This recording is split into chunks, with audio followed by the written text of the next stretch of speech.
¿Cómo digas? Bueno, yo los voy presentando y vamos a dar comienzo al track de la tarde, donde vamos a estar principalmente viendo experiencias de implementaciones en sistemas de información en salud. El título de esta implementación es Implementación de un aplicativo de gestión de turnos y agendas en el sistema público de salud en la Ciudad Autónoma de Buenos Aires. Lecciones aprendidas. Los oradores son Nicolás Bilinsky y Pablo Bisotto. Nicolás es licenciado en Psicología de la Universidad de El Salvador, es residente de cuarto año de la Residencia Interdisciplinaria de Informática en Salud del Ministerio de Salud de la Ciudad Autónoma de Buenos Aires. Y Pablo es médico especialista en medicina interna, también residente de la misma Residencia en Informática en Salud. ¿Sí? Cuando quieran, si quieren, empiezan, damos la bienvenida como los primeros que presentan en el track. ¿Sí? Gracias a todos por asistir y gracias, María, por la presentación. Nico, si te parece, si quieres avanzar las depo.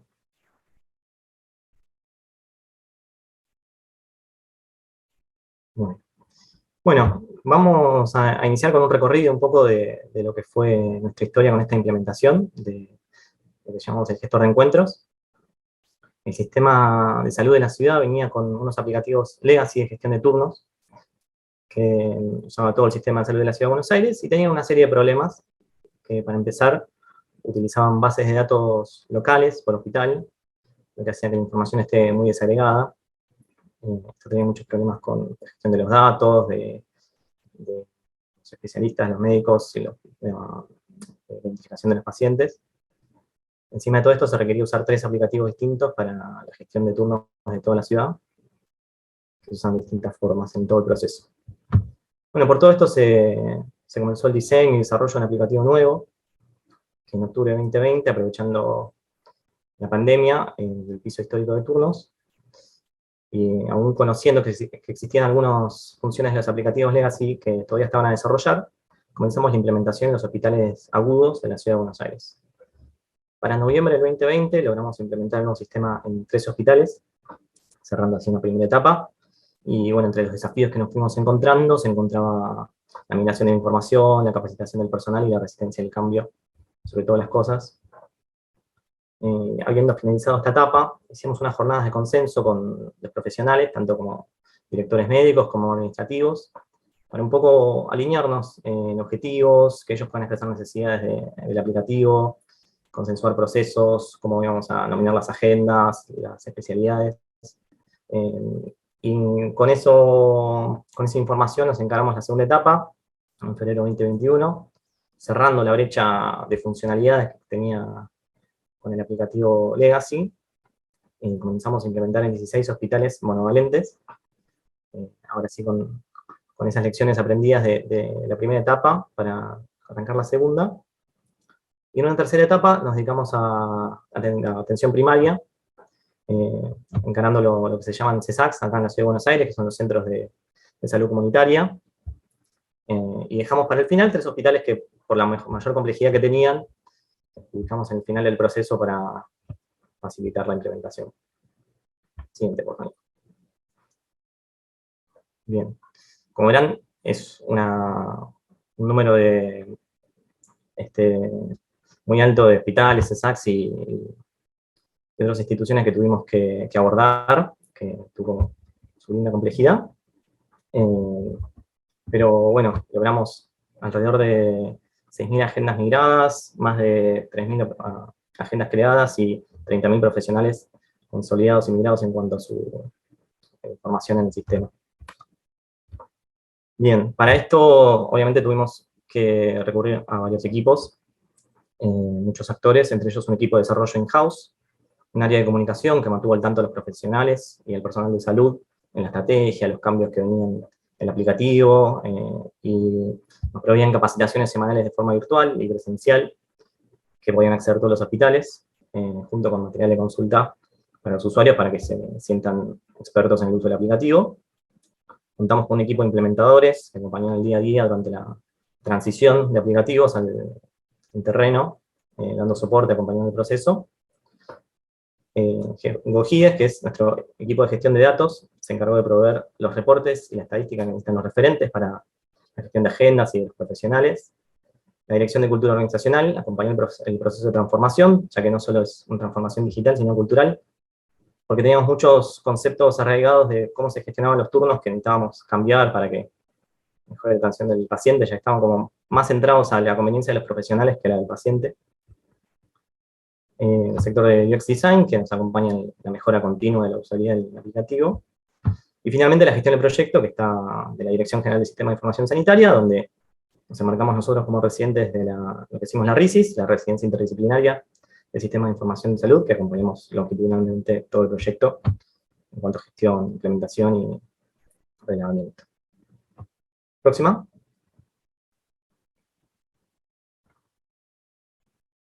Estás muteado. Ahí vamos. Bien, buenos días. Ahora sí, una vez que nosotros implementamos y a medida que íbamos implementando, íbamos aprendiendo un poco más y fuimos recolectando ciertas lecciones, ¿sí? De las cuales vamos a destacar estas 4 nada más. La primera es aprovechar las oportunidades, ¿sí? Como dice ahí, la pandemia tiene sus bemoles, ¿sí? Porque a pesar de ser una situación horrible para el mundo, a nivel del sistema público de salud y a nivel del circuito de turnos, nos abrió una ventana en donde hubo un piso histórico de turnos tomados, o sea, llegamos a turno cero, ¿no? A la cantidad de turnos cero, lo cual permitió implementar un cambio tan grande como es el de cambiar un aplicativo que tenía, bueno, 10 años o un poquito más de utilización y que ya estaba caduco y que además al tener esta cuestión de tener bases de datos locales hacía muy difícil todo lo que era la recolección de datos y todo lo que era el mantenimiento de las bases de datos. O sea, imagínense que había más de 100 bases de datos que teníamos que darle mantenimiento. Entonces, la pandemia lo que abrió fue la posibilidad de poder implementar en ese momento sin afectar o afectando lo menos posible el circuito de turnos del paciente.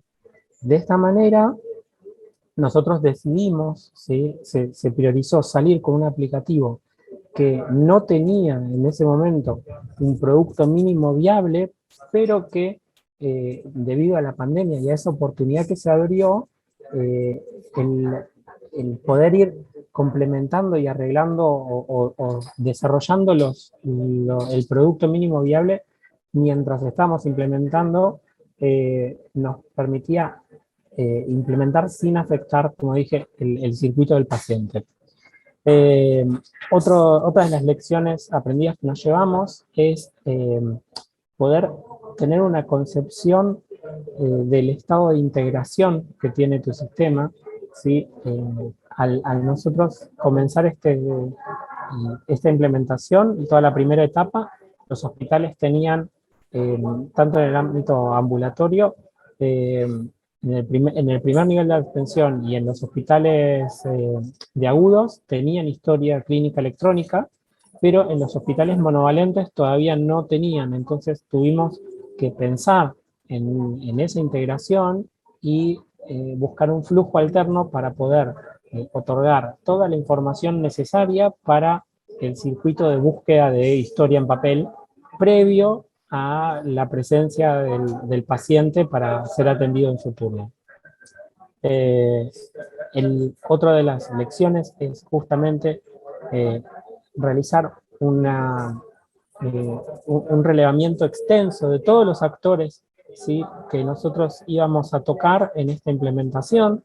Esto no era solamente los cargos altos y los referentes de agenda, sino ir al paciente, ir al administrativo de turnos de mesón, que era el que otorgaba de turnos, al 147, y cada uno de estos actores tenía un circuito diferente. Eso, al integrarlo, nos permitió consensuar ¿sí? ¿Cuáles eran las cosas que teníamos que tener más en cuenta al momento de diseñar una experiencia de otorgamiento y gestión de turno? Y enlazado con esto tenemos esta lección aprendida de la escucha activa, ¿sí? Imagínate que imagínense si nosotros vamos a implementar algo que no tiene el producto mínimo viable, sabíamos que íbamos a encontrarnos con un montón de quejas, un montón de reclamos justificados, ¿sí? Pero nosotros nos escudábamos en esta oportunidad de poder implementar en un momento en donde los turnos estaban en un piso histórico. Siempre no nos quedábamos en la queja, tratábamos de escuchar qué era lo que realmente eh, nos estaban pidiendo, ¿sí? Detrás de esa queja, qué oportunidad había, ¿sí? Y de esa manera pudimos, bueno, en algunos lados desenquistar ciertos circuitos que ya estaban eh, fijados y que cuando vos empezabas a preguntar por qué se mantenía este circuito, no sabían cómo responderte, ¿no? O por qué esta interfaz es mejor que la que nosotros traemos, y muchas veces se daban cuenta que en realidad estaban acostumbrados a hacer las cosas de una manera y que el sistema no solamente les permitía hacer lo que hacían antes, sino también extender en la posibilidad, ¿sí? Eh, entonces, ¿cuál fue el impacto que nosotros tuvimos cuando implementamos? Bueno, como les decía, primero, principal, reticencias en terreno, tuvimos un montón y tuvimos que hacer un trabajo muy fuerte de gestión de cambio, de consenso, de poder escuchar, de poder priorizar algunas cuestiones para poder agilizar la implementación. Otro impacto que tuvimos es la diferencia entre las eh, agendas espontáneas y programadas, que antes lo podían ver en un mismo aplicativo y ahora se los dividíamos para poder organizar mejor todo lo que era la información bueno, y establecer ciertos circuitos. Entonces también mucho trabajo de poder charlar, de poder consensuar, de poder establecer nuevos circuitos, ¿sí? Y eso nos trajo muchísimos beneficios. En el principio, nosotros centralizamos estas 117 bases de datos locales a una sola base de datos, a unas tablas maestras. Pudimos integrar, pudimos hacer una limpieza de los datos y de personas genéricas que encontrábamos, como por ejemplo encontrar que existía un profesional llamado laboratorio, que era el profesional que le asignaban para las agendas de laboratorio, pero a nivel de tablas maestras no se corresponde, digamos, no es de buena práctica. Eh, Después, y además la búsqueda entre la cantidad de agendas que estaban activas pero sin uso, ¿sí? Toda esta limpieza después generó un beneficio al momento de organización de los hospitales. Y bueno, la llegada del gestor lo que sentó fueron las bases para próximas integraciones, para poder trabajar todo lo que es el circuito de referencia y contrarreferencia, poder establecer un sistema. Todos son proyectos que estamos trabajando, que no están hoy por hoy en el sistema, pero sí están pautados dentro del portfolio, como son la referencia y contrarreferencia, como es el triage, la integración con los sistemas de facturación, eh, bueno, y muchísimas más posibilidades que trae este nuevo aplicativo. Fue un proceso arduo, estuvimos un año implementando para poder llegar a, a esta etapa, y ahora nos encontramos ¿sí? en esta etapa de poder mejorar la experiencia del paciente, de la cual nos pone muy feliz. Bueno, esto ha sido un poco la implementación y las lecciones que nos hemos llevado. Les agradecemos el tiempo y bueno, disponemos del tiempo para preguntas. Buenísimo, muchas gracias Nicolás y Pablo. Gracias. A ver, vamos a ver en el chat si hay alguna pregunta. Mientras tanto, yo le quería preguntar, ¿en cuántos hospitales o en cuántos lugares pudieron implementar esto? ¿Se pusieron? gestor de encuentros? ¿Tiene alguna métrica de eso? Hoy tenemos, hoy estamos en los 117 efectores, estamos en todo lo que es primer nivel de atención, en todo lo que es, perdón, me voy a mover hacia la pantalla de los 117 efectores. Los 35 hospitales son 13 hospitales de agudos más 2 hospitales pediátricos. Y ahí es donde Claro, lo implementaron. ¿Y estadísticas de uso de eso? ¿Están haciendo ya monitoreos o todavía no están teniendo esos datos? nosotros tenemos a nivel de reportes, tenemos un tablero de turnos que está, que está disponible para Sí. sí, en donde, bueno, justo no trajimos una pantalla de eso, pero... No importa, pero es como para saber el uso que le dan en las instituciones, si sí, la adherencia ha sido buena o si ustedes bueno, hacen seguimiento de ese tipo nosotros de datos. Nosotros estamos haciendo dos tipos de relevamientos. Un primer relevamiento es a nivel de datos, ¿sí? Que es lo que podemos ver a través del sistema. Y después también estamos trabajando con los usuarios, sobre todo en la parte de experiencia UX, para poder ver la satisfacción y qué fácil es entrar o qué difícil, ¿no? Es aprender este aplicativo. A nivel de reportes, nosotros tenemos dos tableros, uno de lo que se llama macrogestión, que es todos los datos globalizados y que se utiliza a nivel de Secretaría de Hospitales y Secretaría de primer nivel de atención.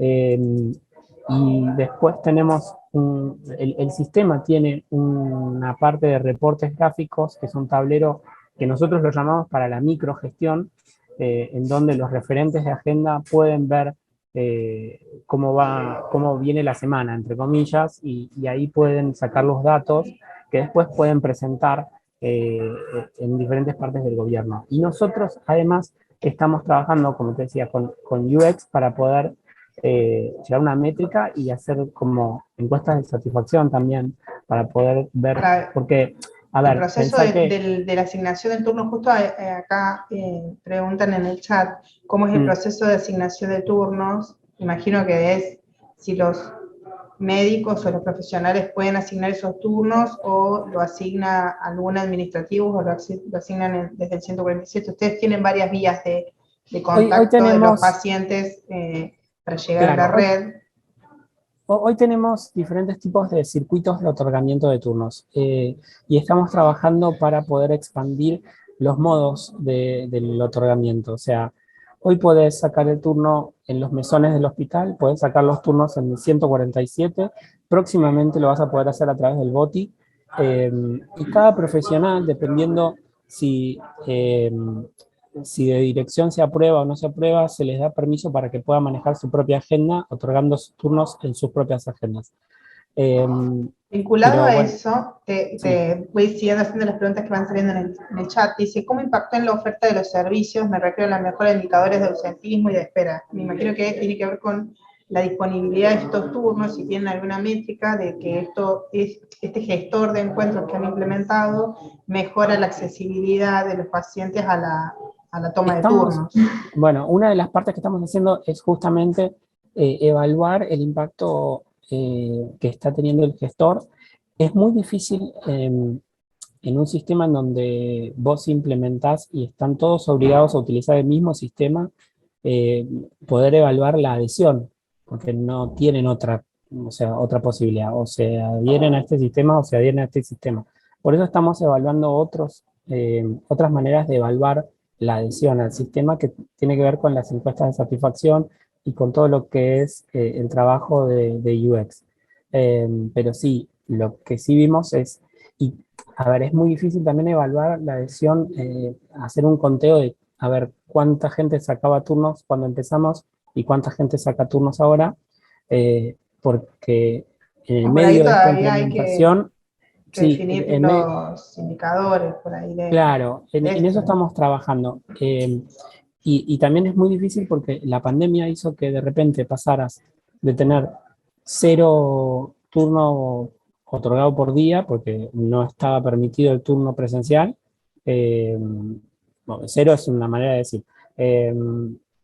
A tener las agendas totalmente activas como están en el día de hoy.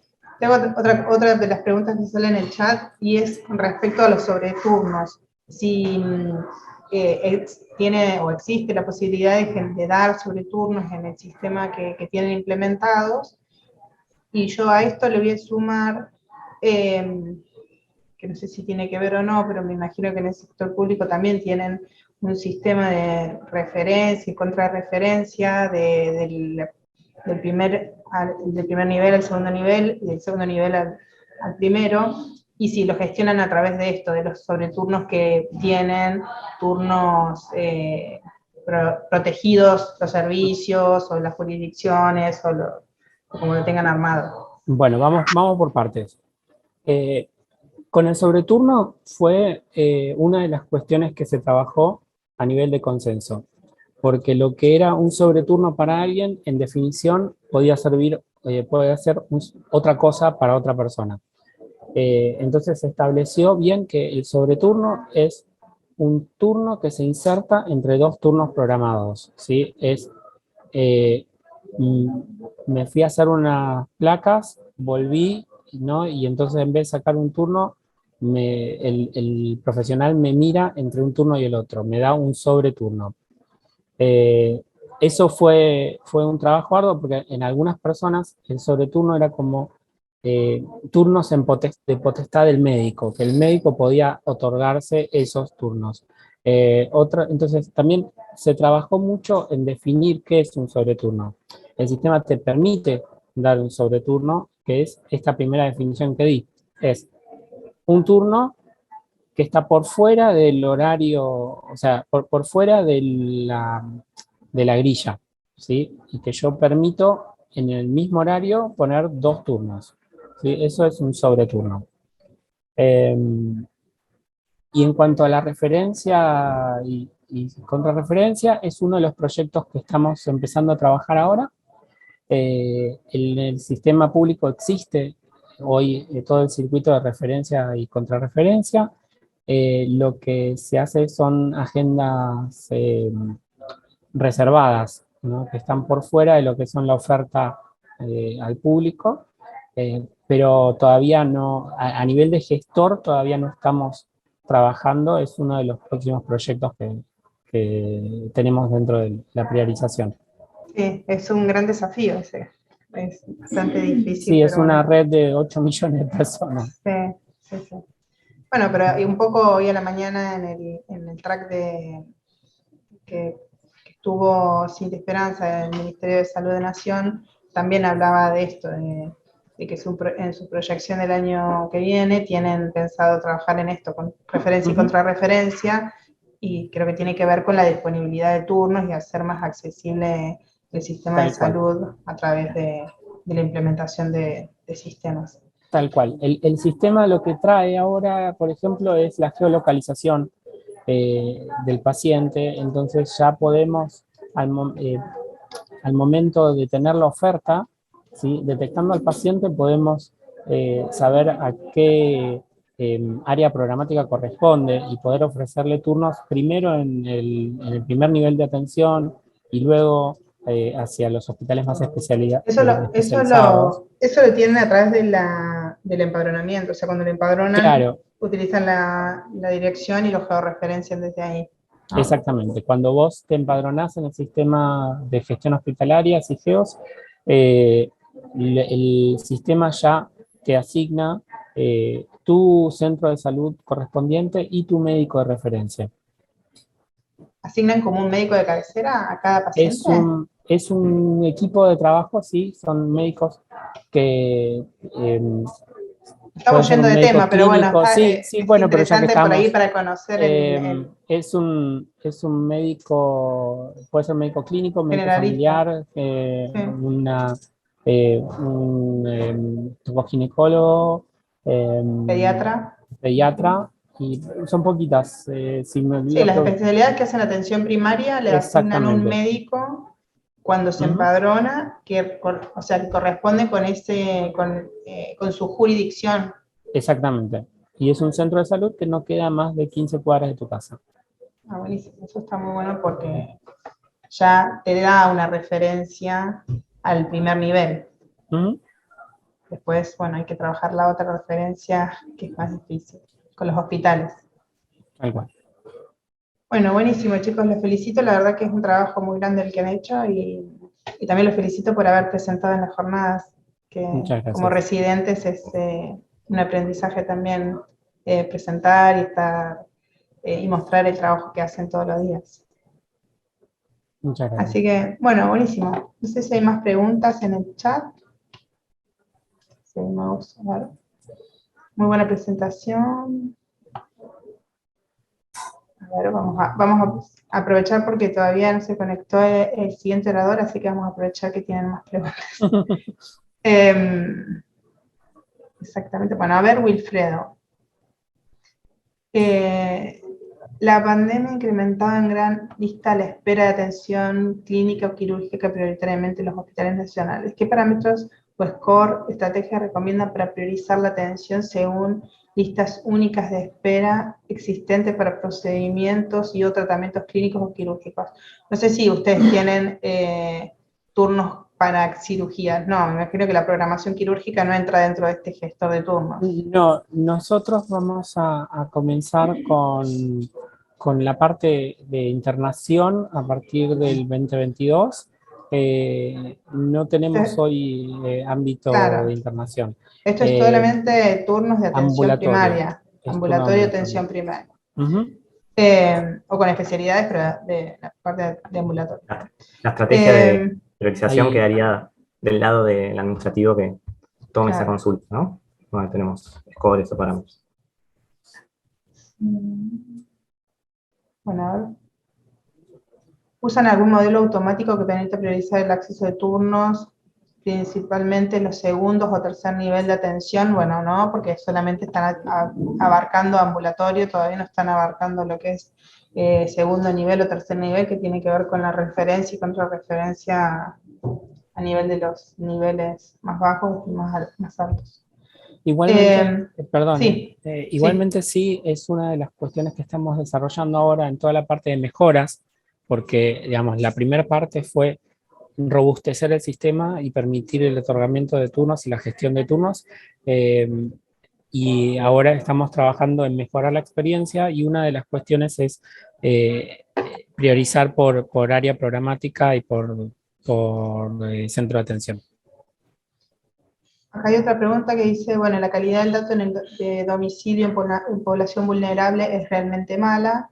Bueno, ahí ustedes deben tener más experiencia, saber cómo toman esos datos cuando, bueno, por ahí hay pacientes que no tienen un domicilio muy definido, así que por No, ahí nos tienen vamos un ejemplos, poquito, sí, nos vamos un poquito para el lado del registro del paciente, sí, cuando del empadronamiento. del empadronamiento, cuando una persona no vive en una, o sea, no tiene una situación habitacional normal, sino que vive en algún complejo que tenga alguna deficiencia habitacional, tipo eh, asentamientos o una persona que esté en situación de calle, el sistema te permite registrarlo según el catastro de Cava.